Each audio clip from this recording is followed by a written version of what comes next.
Welcome to the series of historical background of Indian constitution, जिसमें हमने regulating act of 1773 से Indian council act of 1999 तक सारे acts को डिस्कस कर रखा है। आज की इस वीडियो में हम बात करेंगे government of India act 1919। Government of India act 1919 को मॉन्टेग्स क्लिफोर्ड रिफॉर्म भी कहा जाता है और ये एक्ट फोर्स में आया था 1921 में। इसके प्रोविजंस देखते हैं हम। पहला प्रोविजन इसका है, dyarchy was introduced at the provincial level. देखो, प्रोविंशियल लेवल मतलब स्टेट लेवल। उस समय स्टेट्स को प्रोविंसेस कहते थे और प्रोविंशियल लेवल में डायरकी को इंट्रोड्यूस किया। अब डायरकी क्या है? डायरकी में जो सब्जेक्ट्स होते थे, जैसे प्रोविंशियल लेवल पे इंट्रोड्यूस किया इसको, तो प्रोविंशियल सब्जेक्ट्स जो थे वो दो हिस्सों में डिवाइड किए थे। डायरकी मतलब होता है ड्यूल गवर्नमेंट। ड्यूल गवर्नमेंट, इसमें जो प्रोविंशियल सब्जेक्ट्स थे उनको दो हिस्सों में डिवाइड कर रखा। ठीक, एक वो आया जो ट्रांसफर्ड सब्जेक्ट्स,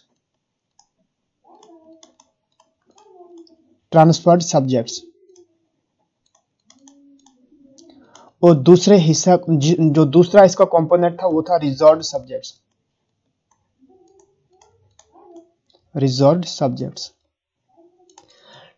ट्रांसफर्ड सब्जेक्ट्स और रिजर्व्ड सब्जेक्ट्स में जितने भी कंपोनेंट्स थे, सब्जेक्ट्स थे किसके, प्रोविंशियल लेवल के, वो डिवाइड कर रखा इन दो हिस्सों में। ट्रांसफर्ड सब्जेक्ट में जो है गवर्नर एडमिनिस्ट्रेशन करता है but with the advice of ministers. यहां पर मिनिस्टर के पास भी पावर है। गवर्नर मिनिस्टर्स की एडवाइस लेता है और फिर एडमिनिस्ट्रेशन करता है ट्रांसफर्ड सब्जेक्ट्स पे।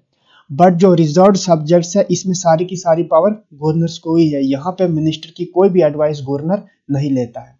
इसी सिस्टम को बोलते हैं डायरकी, है ना। डायरकी में दो सब्जेक्ट्स को दो कंपोनेंट में डिवाइड करते हैं, ट्रांसफर्ड सब्जेक्ट्स और रिजर्व्ड सब्जेक्ट्स। ट्रांसफर्ड सब्जेक्ट्स में गवर्नर एडमिनिस्ट्रेशन करता है with the advice of ministers, but reserved subjects में गवर्नर एडवाइस करता है खुद ब खुद ही। इसमें मिनिस्टर्स की कोई एडवाइस नहीं लेते हैं, और ये कहता है डायरकी। अब डायरकी को इन्होंने इंट्रोड्यूस किया कहां पे? प्रोविंशियल लेवल पे। दूसरा सब्जेक्ट क्या, इसका प्रोविजन ये है कि demarcated central and provincial subjects. जो भी सब्जेक्ट्स थे इनको डिवाइड कर दिया दो हिस्सों में, कुछ सेंट्रल सब्जेक्ट्स और कुछ प्रोविंशियल सब्जेक्ट्स। सेंट्रल सब्जेक्ट्स में सेंटर लॉ बना सकता था उन ऑब्जेक्ट्स पे, उनमें कोई भी चेंजिंग कर सकता था, और प्रोविंशियल सब्जेक्ट्स में उनके स्टेट्स यानी प्रोविंशियल लेवल पे जो गवर्नमेंट होती थी, गवर्नर और मिनिस्टर्स, वो वहां पर उनमें अमेंडमेंट्स या फिर कोई भी चेंजिंग ला सकते थे। तीसरा provision, 3 out of 6 members of viceroy's executive council needed to be Indian. देखो, वाइसरॉयज एग्जीक्यूटिव काउंसिल जो कि रेगुलेटिंग एक्ट ऑफ 1773 से बनाई गई थी, इस वाइसरॉयज एग्जीक्यूटिव काउंसिल में स्टार्टिंग में सिर्फ ब्रिटिश के मेंबर्स होते थे। अब इंडियन एसोसिएशन इस वाइसरॉयज एग्जीक्यूटिव काउंसिल में शुरू होता है इंडियन काउंसिल एक्ट ऑफ 1909। यहां से इंडियन का एसोसिएशन शुरू होता है किसमें? Viceroys executive council. और पहला बंदा जो इंडियन था जो वाइसरॉयज एग्जीक्यूटिव काउंसिल में मेंबर बना था वो था सत्येंद्र नाथ प्रसाद, जो कि लॉ मेंबर बना था। इसी तरीके से एक है वाइसरॉय लेजिस्लेटिव काउंसिल, ये है एग्जीक्यूटिव काउंसिल। एग्जीक्यूटिव काउंसिल में इंडियन का एसोसिएशन शुरू हुआ था government of Indian council act of 1909। But viceroys legislative council जो ये है, यहां पर इंडियन का एसोसिएशन शुरू हुआ था इंडियन काउंसिल एक्ट ऑफ 1893 में। ठीक है ना, Indian council act of 1893, Indian council act of 1861 यहां से इंडियन का एसोसिएशन शुरू हुआ था लेजिस्लेटिव काउंसिल में, और एग्जीक्यूटिव काउंसिल में 1909 से, जिसको मुअल्लिम मिंटो रिफॉर्म भी कहते हैं। अब गवर्नमेंट ऑफ इंडिया एक्ट 1919 में क्या किया कि जो टोटल 6 मेंबर्स होते थे वाइसरॉयज एग्जीक्यूटिव काउंसिल के, इन 6 में से 3 जो है वो कौन होंगे? इंडियन होंगे। ठीक, अगला प्रोविजन क्या है? सेंट्रल लेजिस्लेटिव काउंसिल को बाई कैमरल बनाया, है ना। लेजिस्लेटिव काउंसिल जो सेंट्रल में है उसको क्या बनाया? By cameral. बाई कैमरल मतलब 2 हाउसेस बनाए, एक तो लोअर हाउस जिसको लोकसभा कहते हैं हिंदी में, या हाउस ऑफ पीपल कहते हैं, और दूसरा अपर हाउस जिसको राज्यसभा कहते हैं हिंदी में, या फिर काउंसिल ऑफ स्टेट्स भी कहा जाता है, ठीक है ना। तो बाई कैमरल इंट्रोड्यूस किया कहां पे, सेंट्रल में, प्रोविंशियल में नहीं।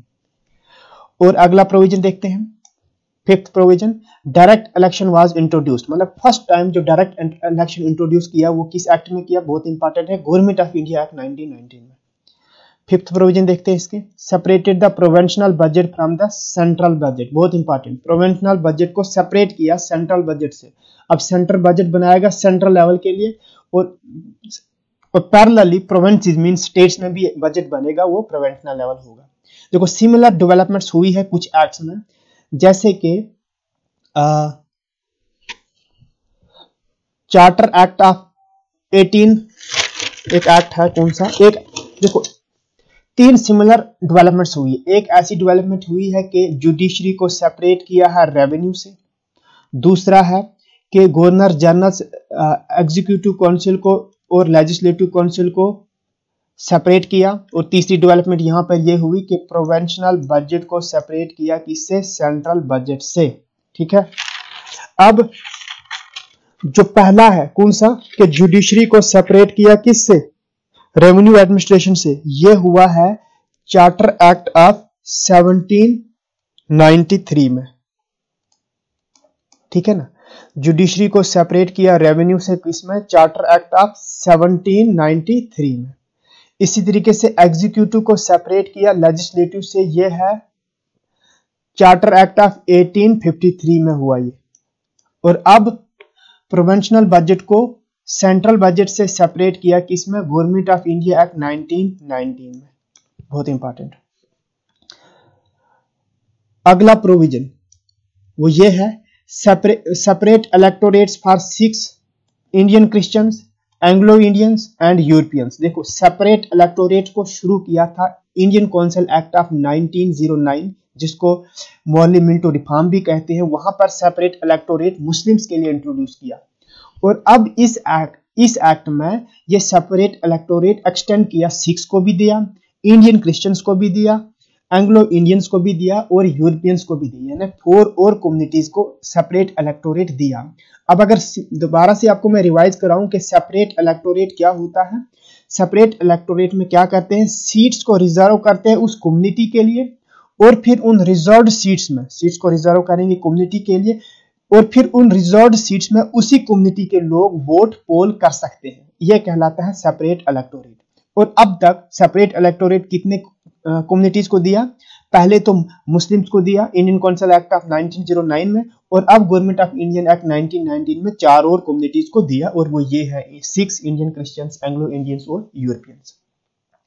8th प्रोविजन इसका ये है, provision for establishment of public service commission. अब इसमें एक प्रोविजन दिया कि पब्लिक सर्विस कमीशन को बनाया जाए, और वो फिर बनाया भी गया। सेंट्रल पब्लिक सर्विस कमीशन को सेटअप किया फिर 1926 में, ये first time central public service commission बनाया गया 1926 में, जो फिर एग्जाम्स कर लेते हैं। जैसे अब इसका नाम है यूपीएससी, यानी यूनियन पब्लिक सर्विस कमीशन, जो कि एग्जाम्स करता है सेंट्रल लेवल के जो बड़ी बड़ी पोस्ट बनती है, जैसे IAS वगैरह, ठीक है। इसी तरीके से 8th प्रोविजन क्या है, एक new office of high commission बनाया फॉर इंडिया के लिए, और ये ऑफिस कहां पे होता था, London. New office for high commission for India in London. और 10th प्रोविजन ये है, इन्होंने बताया कि एक स्टैट्यूटरी कमीशन को बनाया जाएगा at the end of 10 year, मतलब इस एक्ट के 10 साल के बाद। ये 1919 में आया, और अब ये कब 1929 में बोला जाएगा कि वो एक स्टैट्यूटरी कमीशन बनाया जाए जो कि रिव्यू करे वर्किंग ऑफ दिस एक्ट, मतलब कि ये एक्ट सक्सेसफुली ऑपरेट हो रहा है या नहीं हो रहा है, ठीक है ना। ये थे इस एक्ट के प्रोविजंस। एक बार आप रिवाइज कर सकते हो मेरे साथ जल्दी जल्दी। गवर्नमेंट ऑफ इंडियन एक्ट 1919 को मोन्टैक्स क्लिफोर्ड रिफॉर्म भी कहा जाता है, और ये फोर्स में आया 1921 में। इस एक्ट ने डायरकी को इंट्रोड्यूस कर दिया प्रोविंशियल लेवल में। इस एक्ट ने डिवाइड कर दिया, डिमार्केटेड कर दिया सेंट्रल एंड प्रोविंशियल सब्जेक्ट्स। इस एक्ट ने जो वाइसरॉय एग्जीक्यूटिव काउंसिल के 6 मेंबर थे, इसने बोला 6 में से 3 जो है वो इंडियन होंगे। इस एक्ट ने सेंट्रल लेजिस्लेटिव काउंसिल को क्या बनाया, बाइकैमरल, मतलब अपर हाउस लोअर हाउस, और फर्स्ट टाइम डायरेक्ट इलेक्शन को इंट्रोड्यूस किया गया। इस एक्ट ने सेपरेट किया प्रोविंशियल बजट्स को फ्रॉम सेंट्रल बजट। इस एक्ट ने सेपरेट इलेक्टोरेट को इंट्रोड्यूस किया सिख के लिए, इंडियन क्रिश्चियंस के लिए, इंडियन एंग्लो इंडियंस के लिए और यूरोपियंस के लिए। इस एक्ट का में प्रोविजन था कि एस्टेब्लिश किया जाए क्या पब्लिक सर्विस कमीशन, और जिसके तहत फिर सेंट्रल पब्लिक सर्विस कमीशन को सेटअप किया 1926 में। इस एक्ट के तहत new office of high commission for India बनाया गया लंदन में, और इस एक्ट में यह भी बताया गया कि एक स्टैट्यूटरी कमीशन बनाई जाएगी at the end of 10 year जो कि रिव्यू करे वर्किंग ऑफ दिस एक्ट।